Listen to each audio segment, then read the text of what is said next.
Praise the Lord Jesus Christ. எனக்கு அன்பார்ந்த வாலிப செல்வங்களா, எல்லாரும் எப்படி இருக்கீங்க? என்னோட கூட சங்கீதம் 119வது அதிகாரம் 101வது வசனம் எடுத்துக்கோங்க. உம்முடைய வசனத்தை நான் காத்து நடக்கும்படிக்கு சகல பொல்லாத வழிகளுக்கும் என் கால்களை விளக்குகிறேன். ஆமீன்.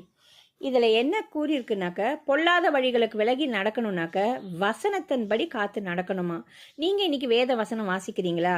வேத வசனம் வாசிக்கிறதோட சும்மா ஏதோ காலையில் படிக்கணுமேனு படிச்சுட்டு விட்டுடுறீங்களா? இல்லை அதை படிக்கிறத தியானிக்கிறீங்களா? அதன்படி நடக்கிறதுக்கு ஒப்பு கொடுக்குறீங்களா?